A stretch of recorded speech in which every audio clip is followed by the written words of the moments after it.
Alors, bonjour à tous. Aujourd'hui, on est donc dans la partie C du grand 3, le régionalisme en Asie. Alors, ce qu'on remarque, c'est que les initiatives régionales elles restent limitées pour construire un ordre plus stable en Asie.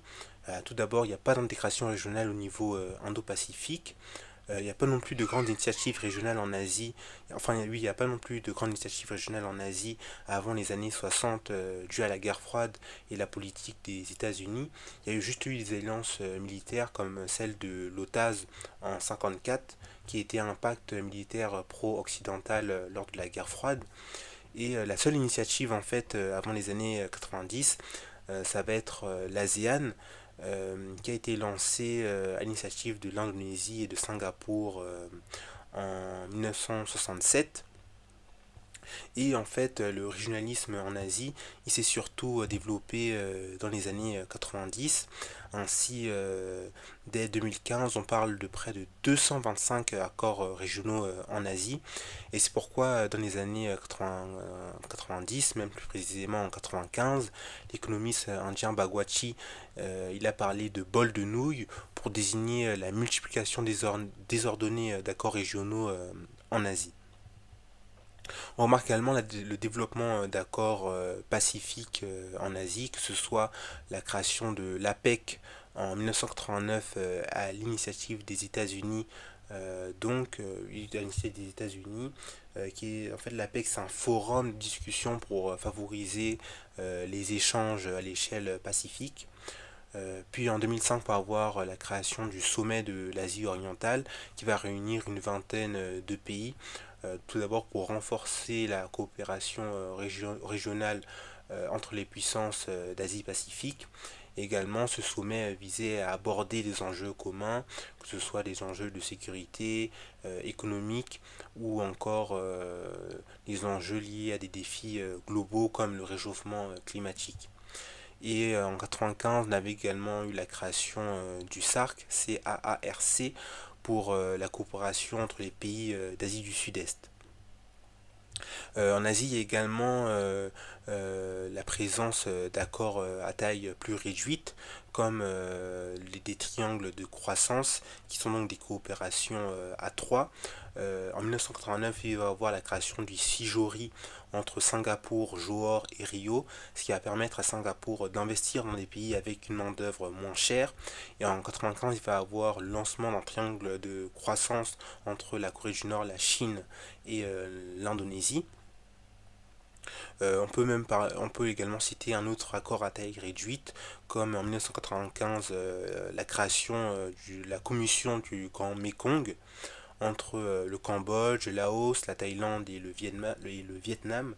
Euh, En fait, cette commission va permettre de gérer, de coordonner l'utilisation durable des ressources en eau du bassin du Mekong, et elle va également viser à promouvoir la coopération entre ces pays pour assurer la gestion partagée du fleuve Mekong, qui est essentiel pour l'agriculture, la pêche ou encore l'approvisionnement en eau.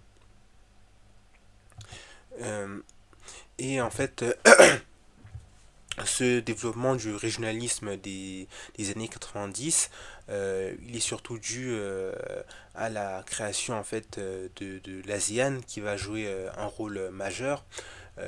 Si on reprend à peu près dans l'ordre, bah, l'ASEAN a donc été créé en 1967, puis va être relancé en 92 par Singapour et la Malaisie. En 94, on va même être créé au sein de l'ASEAN une structure de sécurité, et très rapidement l'ASEAN va être à l'initiative de nombreux projets, comme en 2005 l'ASEAN va être à l'origine du sommet de l'Asie orientale.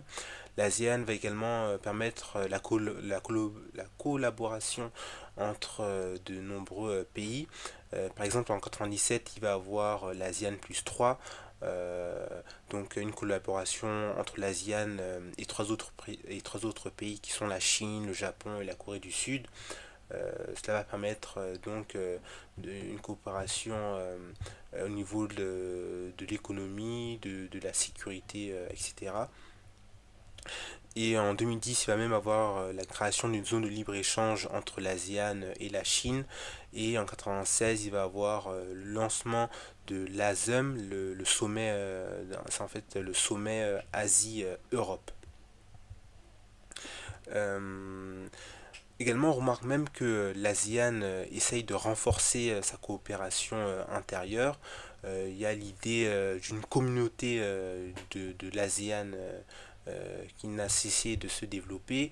En 2015, il va avoir par exemple la création d'une communauté économique de l'ASEAN qu'on appelle AEC, euh, dans le but de créer un marché, une base de production commune au sein des 10 États membres de l'ASEAN, par exemple avec l'idée d'une libre circulation des biens, des services, des capitaux et de la main-d'œuvre qualifiée.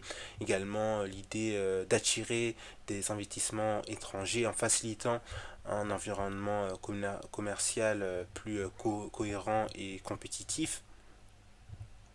On a également parlé de soft régionalisme dans l'ASEAN parce que l'ASEAN privilégie toujours le consensus, la non-interférence dans les affaires internes et dispose même d'un processus de prise de décision qui serait graduel, et cela permet notamment aux États membres de l'ASEAN de maintenir leur souveraineté tout en encourageant l'intégration régionale.